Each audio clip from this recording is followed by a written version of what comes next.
Hey guys, here is a roulette battle with FloFlo from Abras-Asylum. I'll leave the link to that channel in the description. Make sure you check it out if you know what's good for you. Anyway, I go out into porygon-z. He leads with a cloister, and I'm just going to go for the tri-attack because it's, this is my Scarf porygon-z, and I thought tri-attack would do a lot of damage to just about anything he would want to go into. But it goes out into a Shuckle, which resists normal, so I have to switch, and I'm going to go out into Swampert, and he's just going to set up the Stealth Rocks. I'm going to set up the Stealth Rocks as well, and he's going to take this time to Toxic Poison my Swampert, which makes me kind of sad, but yeah, that was a pretty good play for him because Swampert with a Toxic Poison isn't that threatening. So I decided to go for the Waterfall because it's stabbed and super effective, and I just wanted to see how much damage it would actually do to this Shuckle. And it does a little less than half, and he knocks off my leftovers, so that's not good for me. And I was thinking here he was going to rest, so I decided to go out into Raichu to hopefully set up. But he ends up actually switching as well. He goes out into his Azelf, which isn't good for my Raichu because Azelf outspeeds me. And I was just going to go for the Thunderbolt, hoping he'd over-predict, but he goes for the Hidden Power Ground, so that is going to be able to take down Raichu, and that is really hurtful. So my Raichu goes down. I go out into Pinsir because this is Scarf Pinsir, and I want to see if he'll... I was thinking he'll predict X's, and he does. So I go for the Close Combat because Close Combat is probably the best play right now. And he goes out into a Togekiss, and Close Combat is a 2-hit KO on Togekiss. I see the leftover, so I know I'm faster because his Scarf Pinsir, and I just finished it off now with a Close Combat. So that will take down his Togekiss, which is pretty awesome for me.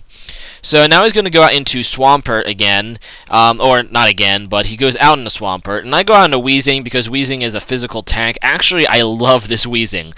This Weezing is actually a Gen 3 Weezing. Like, it was always, like, my friend made it for the Emerald Battle Frontier, and it just kind of transferred it to Pearl using Pal Park, and then it's just always kind of, like, transferred to all of my games, and here it is finally making a YouTube appearance in a roulette battle. So that's the real fun things about roulette, is that sometimes you can get Pokemon that you just, completely forget about. So I burn his Swampert, and he's forced to switch. I just go for the Flamethrower on the switch, and he goes out into Azelf, and I was hoping he'd overpredict and not Psychic, and he goes Fire Blast and misses, and that was a key play of the game because this Flamethrower is going to crit and kill his Azelf. I don't know if it mattered, but that crit and miss really hurt him. So he goes back into Gastrodon now, and I'm just going to go for the Will-O-Wisp again to try to cripple this thing just in case it has some physical attacks. And he goes Stockpile, and like I said, this is a Gen 3 Weezing, and Weezing's carried a very interesting move in Gen 3, and that very interesting move is Haze, which eliminates all stat changes, so while he still stockpiles 2, he only has 1 special defense and defense boost now, and I can Haze again to get rid of it completely, and that will really, really hurt this Gastrodon trying to set up. So I go for the Haze again. That eliminates all of his stat changes. He's going to go for the Ice Beam, which does kind of hurt Weezing, kind of. This Weezing actually does have like 252 special defense EVs because my friend is funny like that, and that Weezing is funny, and I really found it fun to use in this roulette battle. So he goes for the Ice Beam again. I just go out into Porygon-Z because I'm pretty sure that's not going to go anywhere with Weezing against Gastrodon. So I'm just going to go for the Ice Beam. Not really sure what he's going to do.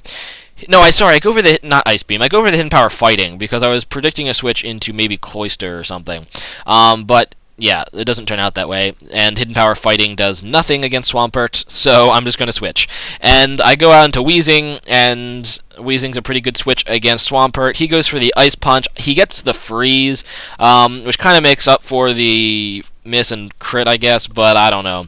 I end up getting the first turn Thaw anyway, so it doesn't really matter because I get the first turn Thaw.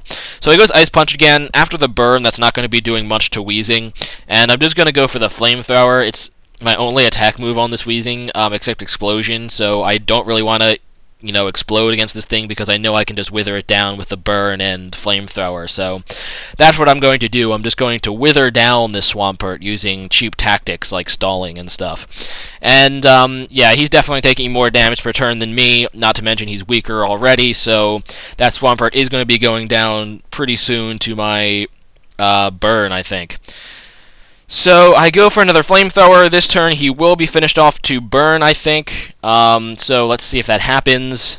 Yes, the Swampert goes down, and he's going to go out into Gastrodon now. I know his two last Pokemon after Gastrodon are Shuckle and Cloyster, both of which I probably won't have a problem with, so I decided just to explode on this thing.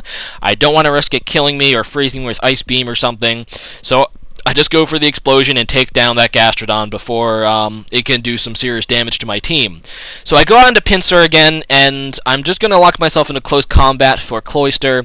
It's neutral against Shuckle. I was hoping to kill it after the Stealth Rock hit, but it's not going to be able to quite kill him, but he's just going to go Toxic. So that's going to Toxic Poison my Pinsir. It doesn't really matter too much, actually, because, yeah, it just doesn't matter because I'm probably not going to be alive that long to die to the Toxic Poison anyway. So I go for the second close combat. That'll take down his Shuckle, and his last Pokemon is a Cloyster.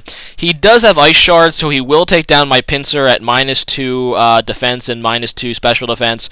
But I do have a Staraptor, which, yes, is weak to Ice Shard, but has Intimidate, and after Intimidate, I don't think Cloyster will be able to kill me with Ice Shard, and this is a Choice Band Staraptor, so that means I will be able to go for a Choice Band close combat for the win. So he goes for the Ice Shard, doesn't quite kill me, and then I close combat for the win. So fun roulette match. FloFlo was a really fun match. I always like roulettes because you get to use all these interesting Pokemon. I hope we can do it again sometime. And rate, comment, subscribe, guys. Hope you enjoyed this battle, and see you guys again next time. Bye. Today's question of the day is, name one Pokemon or strategy that you think got significantly nerfed coming from Gen 3 to Gen 4. I know my Weezing was more attuned to Gen 3, however, I'm going to have to say Medicham.